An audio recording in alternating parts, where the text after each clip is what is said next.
आप सभी का स्वागत है ऑनलाइन स्टडी एग्जाम में। तो चलिए शुरू करते हैं आज के यानी 15 जनवरी के अपने करंट अफेयर्स। तो ये सभी क्वेश्चंस बहुत ही सिलेक्टेड लिए गए हैं। इसमें हम आपको एक एक जानकारी प्रदान करेंगे। तो चलिए शुरू करते हैं बिना किसी देरी के अपने पहले क्वेश्चन से।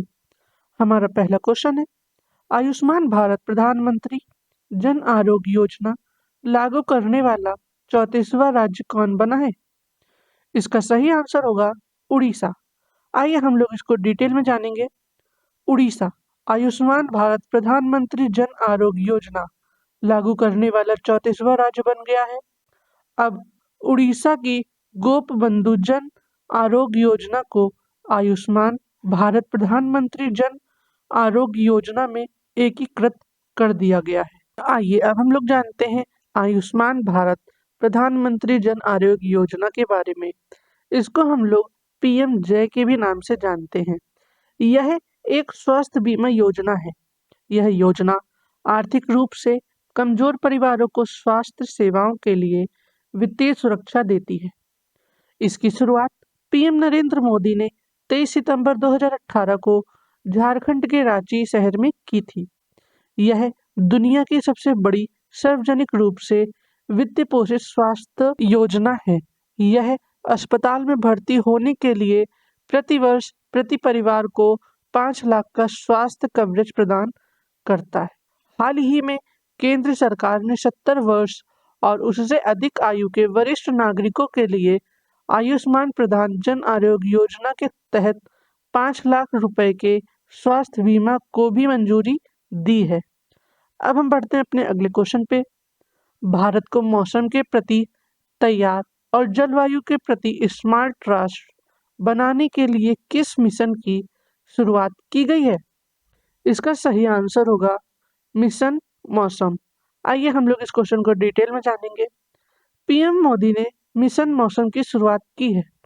मिशन मौसम का उद्देश्य भारत को मौसम के प्रति तैयार और जलवायु के प्रति स्मार्ट राष्ट्र बनाना है। इस विजन में मौसम पूर्वानुमान, मौसम प्रबंधन और जलवायु परिवर्तन समन शामिल है। अब बढ़ते हैं हम लोग अपने अगले क्वेश्चन पे। दिसंबर 2024 के लिए ICC player of the month किस भारतीय को चुना गया है? इसका सही आंसर होगा जसप्रीत बुमराह को। आइए हम लोग इस क्वेश्चन को डिटेल में जानेंगे। भारतीय तेज गेंदबाज जसप्रीत बुमराह को दिसंबर की परफॉर्मेंस के लिए ICC player of the month का अवार्ड जीत लिया है। जसप्रीत बुमराह ने दिसंबर में ऑस्ट्रेलिया के खिलाफ 3 टेस्ट खेले, जिनमें उन्होंने 22 विकेट अपने नाम किए हैं। विमेंस कैटेगरी में ऑस्ट्रेलिया की एनाबेल सदरलैंड को ICC player of the month का अवार्ड मिला है। आइए अब हम लोग जानते हैं अंतर्राष्ट्रीय क्रिकेट परिषद के बारे में। इसकी स्थापना 15 जून 1909 में हुई थी और इसका मुख्यालय संयुक्त अरब एमिरेट यानी कि दुबई में है और इसके अध्यक्ष हैं जय शाह और यहाँ के सीईओ हैं जियोफ एलर्डिस। अब बढ़ते हैं हम लोग अपने अगले क्वेश्चन पे। भारत ऊर्जा सप्ताह 2025 का आयोजन कब से कब तक किया जाएगा? इसका सही आंसर होगा 11 से 14 फरवरी। आइए हम लोग इसको डिटेल में जानेंगे। 11 से 14 फरवरी 2025 तक नई दिल्ली में भारत ऊर्जा सप्ताह 2025 आयोजित किया जाएगा। इस कार्यक्रम में 120 देशों के 70,000 से अधिक प्रतिनिधि शामिल होंगे। अगर हम इसके मुख्य विषय की बात करें तो डीकार्बोनाइजेशन, ऊर्जा समानता, नवाचार और डिजिटलीकरण है। इसका आयोजन यशोभूमि कन्वेंशन सेंटर नई दिल्ली में किया जाएगा। अब हम प्रमुख सप्ताह के बारे में जानते हैं। 11 से 17 जनवरी राष्ट्रीय सड़क सुरक्षा सप्ताह है। 1 से 7 जुलाई वन महोत्सव सप्ताह है। 1 से 7 अगस्त विश्व स्तनपान सप्ताह है और 1 से 7 सितंबर पोषण सप्ताह है और 2 से 8 अक्टूबर वन्य जीव सप्ताह है। 2 से 8 अक्टूबर महानिषेध सप्ताह है। 4 से 10 अक्टूबर विश्व अंतरिक्ष सप्ताह है और 24 से 30 अक्टूबर निरस्त्रीकरण सप्ताह है। अब हम इसी के साथ बढ़ते हैं अपने अगले क्वेश्चन पे। पश्चिम बंगाल फिल्म पत्रकार संघ द्वारा सत्यजीत रे लाइफ टाइम अचीवमेंट अवार्ड से किसे सम्मानित किया गया है? इसका सही आंसर होगा अपर्णा सेन को। आइए हम लोग इस क्वेश्चन को डिटेल में जानेंगे। कोलकाता की निर्देशक अपर्णा सेन को पश्चिम बंगाल फिल्म पत्रकार संघ के वार्षिक पुरस्कार समारोह में सत्यजीत रे लाइफ टाइम अचीवमेंट अवार्ड से सम्मानित किया गया। अब हम इस समारोह के निम्न पुरस्कार किसे प्रदान किए गए ये भी जानते हैं। सर्वश्रेष्ठ बंगाली फिल्म पुरस्कार मिला है मानिक बवार मेघ को। सर्वश्रेष्ठ अभिनेता अवार्ड मिला है चंदन सेन को। सर्वश्रेष्ठ निर्देशक अवार्ड मिला है श्रीजीत मुखर्जी और देवालॉय भट्टाचार्य को।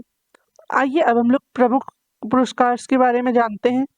राष्ट्रीय किशोर कुमार पुरस्कार 2023 राजकुमार हिरानी को प्रदान किया गया है। 25वां लाल बहादुर शास्त्री पुरस्कार 2024 पुरस्कार राजश्री बिड़ला को प्रदान किया गया है। अब हम इसी के साथ बढ़ते हैं अपने अगले क्वेश्चन पे। नवाब सलाम किस देश के प्रधानमंत्री नियुक्त हुए हैं? इसका सही आंसर होगा लेबनान। आइए हम लोग इस क्वेश्चन को डिटेल में जानेंगे। अंतर्राष्ट्रीय न्यायालय के अध्यक्ष नवाब सलाम को लेबनान का नया प्रधानमंत्री नियुक्त किया गया। लेबनान की संसद के 128 सदस्यों से 2/3 ने नवाब सलाम को प्रधानमंत्री पद के लिए चुना। कार्यवाहक प्रधानमंत्री नाजिफ मिकाती को 9 वोट मिले। हाल ही में लेबनानी सशस्त्र बलों के प्रमुख जनरल जोसेफ ऑन को लेबनान के राष्ट्रपति के रूप में चुना गया। आइए अब हम लेबनान के बारे में बात करते हैं। लेबनान पश्चिम एशिया में भूमध्य सागर के स्थित एक छोटा सा देश है। प्रथम विश्व युद्ध के बाद लेबनान पर फ्रांस का शासन था और इसके देश ने 1946 में अपनी स्वतंत्रता की घोषणा की थी। और इसकी राजधानी की बात करें तो इसकी राजधानी बेरूट है और यहाँ की मुद्रा है लेबनानी पाउंड और यहाँ के राष्ट्रपति हैं जोसेफ ऑन। अब हम बढ़ते हैं अपने अगले क्वेश्चन पे। केंद्र सरकार द्वारा लॉन्च किए गए नेशनल हल्दी बोर्ड का मुख्यालय कहाँ स्थापित किया गया है? इसका सही आंसर होगा तेलंगाना के निजामाबाद में। आइए हम लोग इस क्वेश्चन को डिटेल में जानेंगे। देश में हल्दी के नए उत्पादों के विकास और रिसर्च के लिए भारत सरकार ने 14 जनवरी को नेशनल हल्दी बोर्ड लॉन्च किया। पल्ले गंगा रेड्डी को नेशनल हल्दी बोर्ड का अध्यक्ष घोषित किया गया। बोर्ड का मुख्यालय तेलंगाना के निजामाबाद में स्थापित किया गया। यह बोर्ड हल्दी की खेती से जुड़े किसानों के कल्याण और अच्छी वैरायटी के साथ साथ निर्यात पर केंद्रित होगा। अब बढ़ते हैं हम लोग अपने अगले क्वेश्चन पे। हाल ही में भारत ने किस मिसाइल का सफल परीक्षण किया गया? इसका सही आंसर होगा नाग मैक 2। आइए हम लोग इसको डिटेल में जानेंगे। भारत ने 14 जनवरी 2025 को अपनी तीसरी पीढ़ी की स्वदेशी एंटी टैंक गाइडेड मिसाइल नाग का सफल परीक्षण किया। जैसलमेर की पोखरण फील्ड फायरिंग रेंज में इस मिसाइल के 3 परीक्षण किए गए। अब यह मिसाइल भारतीय सेना में शामिल होने के लिए पूरी तरह से तैयार है। यह मिसाइल फायर एंड फॉरगेट तकनीक के आधारित है, यानी इसे दागने के बाद दोबारा निर्देशित करने की आवश्यकता नहीं होती। नाग मिसाइल को डीआरडीओ ने 300 करोड़ रुपए की लागत से विकसित किया है। इसका पहला सफल परीक्षण 1990 में किया गया था। यह मिसाइल 2030 मीटर प्रति सेकंड की रफ्तार से अपने लक्ष्य को भेद सकती है। तो इसी के साथ बढ़ते हैं हम लोग अपने अगले क्वेश्चन पे। भारतीय सेना दिवस 2025 कब मनाया गया है? इसका सही आंसर होगा 15 जनवरी को। आइए हम लोग इस क्वेश्चन को डिटेल में जानेंगे। हर साल 15 जनवरी को भारतीय सेना दिवस के रूप में मनाया जाता है क्योंकि इस दिन 1949 में फील्ड मार्शल के.एम. करिप्पा ने अंतिम British commander in chief general sir Francis butcher से भारतीय सेना के पहले कमांडर इन चीफ के रूप में पदभार संभाला था। इसी दिन 15 जनवरी पर सेना दिवस परेड का भी आयोजन होगा। इसमें पहली बार इस परेड में जंगी रोबोट्स नजर आने वाले हैं। तो अब हम इसी के साथ बढ़ते हैं अपने अगले क्वेश्चन पे। डीआरडीओ ने भीषण ठंड में तैनात सैनिकों के लिए नई यूनिफॉर्म लॉन्च की है? इस यूनिफॉर्म का क्या नाम है? इसका सही आंसर होगा हिम कवच। आइए हम लोग इस क्वेश्चन को डिटेल में जानेंगे। डीआरडीओ ने भीषण ठंड में तैनात सैनिकों के लिए नई यूनिफॉर्म लॉन्च की है। इस यूनिफॉर्म का नाम है हिम कवच और डीआरडीओ द्वारा विकसित हिम कवच ने वास्तविक संचालन में सभी उपयोगकर्ता परीक्षणों को सफलतापूर्वक पास किया है। हिम कवच एक बहुपरत वाली वस्त्र प्रणाली है जिसे 20+ डिग्री सेल्सियस से -20 डिग्री सेल्सियस के तापमान रेंज के लिए डिजाइन किया गया है। अब हम बात करेंगे डीआरडीओ यानी सुरक्षा अनुसंधान और विकास संगठन के बारे में।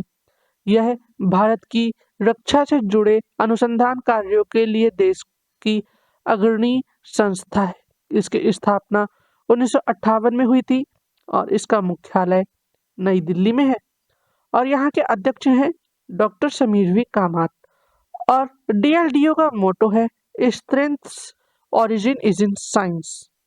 अब हम डीआरडीओ से बनने वाले कुछ महत्वपूर्ण करंट अफेयर्स जानेंगे 2025 और 24 के।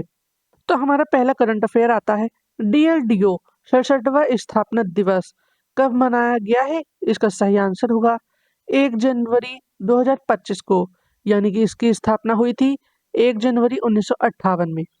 और हमारा दूसरा करंट अफेयर है स्वदेशी असॉल्ट राइफल उग्रम किसने लॉन्च किया है? इसका सही आंसर होगा डीआरडीओ ने।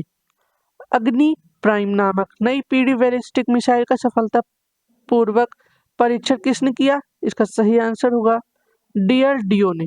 भारतीय नौसेना के मध्यम माइक्रोवेव ऑब्सक्यूरेंट चैफ रॉकेट यानी कि MRMOCR किसने सौंपा है? इसका सही आंसर होगा डीआरडीओ ने। उड़ीसा के चांदीपुर से स्वदेशी प्रौद्योगिकी क्रूज मिसाइल यानी ITCM का सफल परीक्षण किसने किया? इसका सही आंसर है डीआरडीओ ने। दूसरे चरण के बैलिस्टिक मिसाइल रक्षा प्रणाली का सफलतापूर्वक परीक्षण किसने किया? इसका सही आंसर होगा डीआरडीओ ने। Su-30 MKI जेट के लिए 60,000 करोड़ रुपए का अपग्रेड किसने किया? इसका सही आंसर होगा हिंदुस्तान एरोनॉटिक्स लिमिटेड HAL और डीआरडीओ ने। हल्के टैंक जोरावर का सफल परीक्षण किसने किया? इसका सही आंसर होगा डीआरडीओ ने। भारतीय नौसेना ने उड़ीसा में बालासोर के तट पर किसके द्वारा निर्मित supersonic missile assisted release of torpedo यानी कि स्मार्ट मिसाइल सिस्टम का सफल परीक्षण किसने किया? इसका सही आंसर होगा डीआरडीओ। हथियार प्रणाली के लिए एक परीक्षण केंद्र स्थापित करने के लिए पश्चिम बंगाल के जुनूपट में एक परियोजना किसने शुरू की? डीआरडीओ। अब हम इसी के साथ बढ़ते हैं अपने अगले क्वेश्चन पे।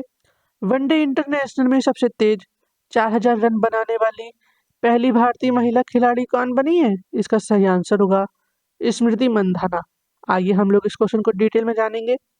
स्मृति मंधाना ने आयरलैंड के खिलाफ 41 रन की पारी खेलकर जिससे वह वनडे इंटरनेशनल में सबसे तेज 4,000 रन बनाने वाली पहली भारतीय महिला खिलाड़ी बन गई हैं। इसके अलावा वनडे 4,000 रन बनाने वाली स्मृति मंधाना 15वीं खिलाड़ी बन गई हैं और भारत की दूसरी महिला क्रिकेटर बनी। पहली मिताली राज हैं।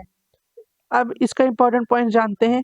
स्मृति मंधाना वनडे में 100 से कम पारियां में यह उपलब्धि हासिल करने वाली पहली भारतीय महिला बन गई हैं। हमारा अगला क्वेश्चन है आगामी इंडियन प्रीमियर लीग यानी IPL 2025 सीजन के लिए पंजाब किंग्स का कप्तान किसे नियुक्त किया गया है? इसका सही आंसर होगा श्रेयस अय्यर को। आइए हम लोग इस क्वेश्चन को डिटेल में जानेंगे। श्रेयस अय्यर को आगामी इंडियन प्रीमियर लीग 2025 के लिए पंजाब किंग्स का कप्तान नियुक्त किया गया है। यह घोषणा reality television show big boss 18 के विशेष सत्र में की गई है। IPL 2025 मेगा नीलामी में नवंबर 2025 में श्रेयस अय्यर को पंजाब किंग्स ने 26.75 करोड़ यानी लगभग $3.17 मिलियन में खरीदा था। श्रेयस अय्यर IPL इतिहास के दूसरे सबसे महंगे खिलाड़ी हैं। IPL इतिहास के सबसे महंगे खिलाड़ी ऋषभ पंत हैं जिन्हें 27 करोड़ में खरीदा गया है, जिन्हें लखनऊ सुपर जायंट्स ने खरीदा है। हमारा अगला क्वेश्चन है, जनवरी 2025 में जारी टॉम टॉम के ट्रैफिक इंडेक्स के अनुसार भारत का सबसे भीड़ भाड़ वाला शहर कौन सा रहा है? इसका सही आंसर होगा कोलकाता। आइए हम लोग इस क्वेश्चन को डिटेल में जानेंगे। टॉम टॉम ट्रैफिक इंडेक्स के अनुसार कोलकाता ने बेंगलुरु, पुणे और मुंबई को पीछे छोड़ते हुए भारत का सबसे अधिक ट्रैफिक वाला शहर बन गया है। आइए तो हम इसी के साथ शीर्ष 5 सबसे अधिक ट्रैफिक वाले शहर जान लेते हैं। कोलकाता शीर्ष पर है, उसके बाद बेंगलुरु, उसके बाद आता है पुणे, फिर हैदराबाद, चेन्नई।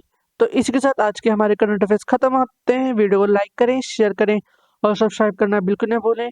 हम कल फिर मिलेंगे अपने डेली करंट अफेयर्स के साथ में।